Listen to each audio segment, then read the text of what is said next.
আসসালামু আলাইকুম। সুপ্রিয় কৃষক বন্ধু, আজকে সবজির সমস্ত ধরনের রস শোষক পোকা, বিশেষ করে সাদামাছি এবং মিলিবাগ এবং বেগুনের ফুল এবং কাণ্ড ছিদ্রকারী পোকা দমন নিয়ে আলোচনা করব।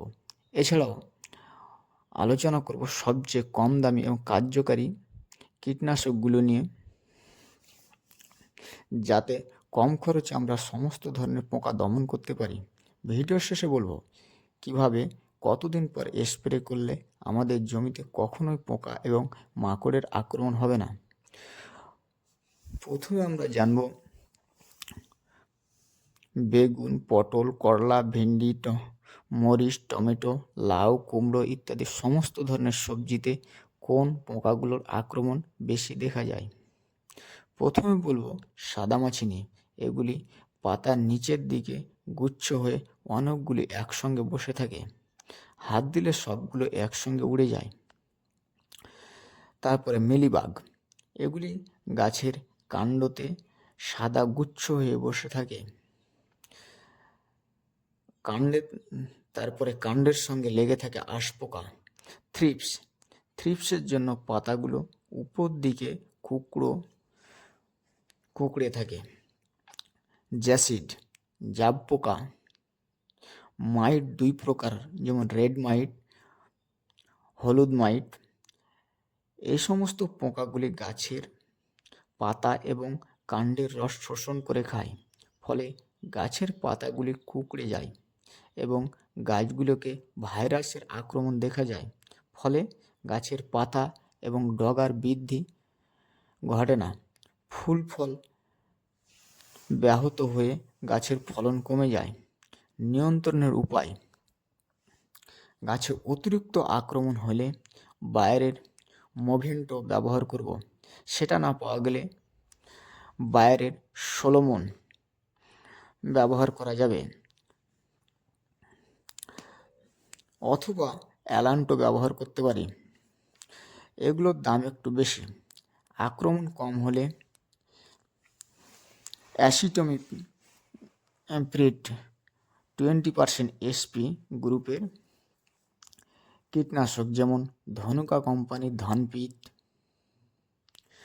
টাটা কোম্পানির মানিক, কৃষি রসায়নের এক্কা, ধনুকা কোম্পানির মটার খুবই কার্যকারী একটি কীটনাশক। আমি সবসময় বেশি ব্যবহার করে থাকি। শুকনো দানাদার ফর্মে পাওয়া যায়। ধনুকা কোম্পানির মিডিয়া সুপার 20 লিটারে 13 ml ব্যবহার করতে হবে। মনে রাখবেন, একটি কীটনাশক ব্যবহার বারবার করবেন না। আর আমাদের জমিতে বেশি পোকা হওয়ার কারণ হলো আমরা পোকা দেখার পর স্প্রে করে থাকি। এটা না করে আমরা যদি কীটনাশক স্প্রেটা 4 দিন অন্তর অন্তর করতে পারি, মাঝে 4 দিন গ্যাপ দিয়ে, তাহলে স্প্রে করার পর নতুন করে ডিম দিলে 4-5 দিনের মধ্যে স্প্রে করলে ডিমটা নষ্ট হয়ে যায়। ফলে নতুন করে আর পোকার জন্ম হয় না।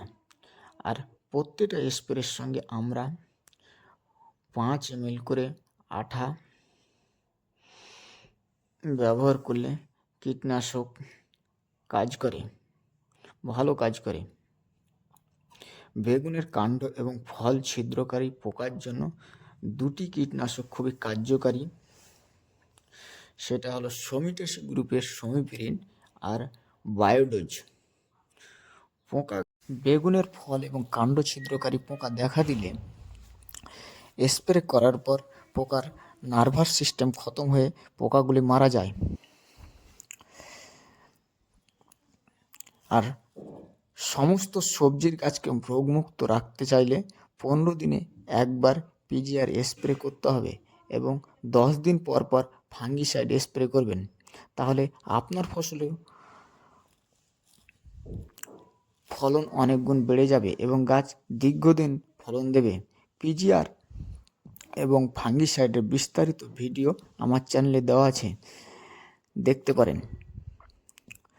পরের ভিডিওতে মাকড়ের খুব সস্তা কয়েকটি কীটনাশক নিয়ে আলোচনা করব।